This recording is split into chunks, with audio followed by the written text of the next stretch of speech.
I have said this so many times, nobody will make you more anxiously attached than an avoidant. And I used to label myself anxiously attached. I thought I was severely anxiously attached.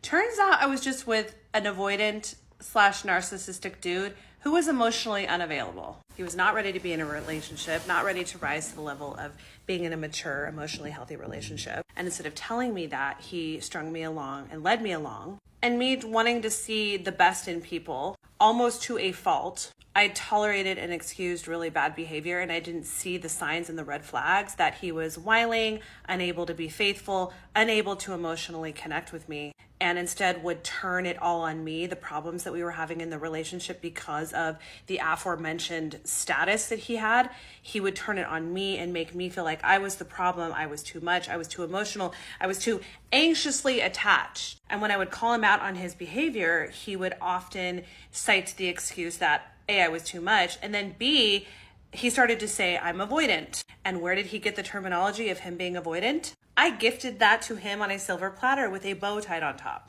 because I did so much work and I watched videos on this app about the anxiously attached and the avoidant, and I started to use them in our vocabulary. So I would say to him, I know that you're more avoidant in these situations, but I'm more anxiously attached. So don't think he didn't grab onto that and just run with that. Oh, I'm avoidant. That's what it is. I'm more avoidant. Because he would cling to anything that would excuse his behavior instead of admitting to me, yeah, I'm cheating on you. Yeah, I can't be faithful to you. Yeah, I don't know how to be emotionally astute. I don't know how to meet your emotional needs, but I still want your energy and other things around. So I'm going to blame you, and saying that I'm avoidant is a great excuse and a great way for me to skirt out of any responsibility that I might owe you to be an emotionally responsible person. So my point is, nothing gives a toxic person or an emotionally unavailable person or a cheater more of an excuse to continue on their path of destruction, but still glean your energy and still have your presence around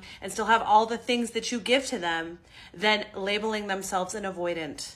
Than saying, I just have trauma. I'm avoidant. It's past trauma. So listen, you're not the only one, sis, who has been making excuses for that avoidant.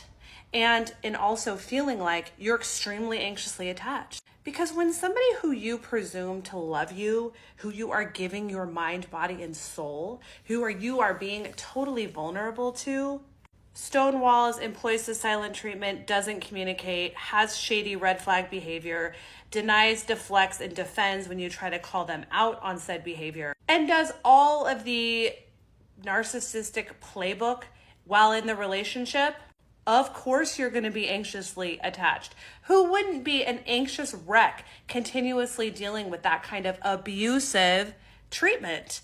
Nobody.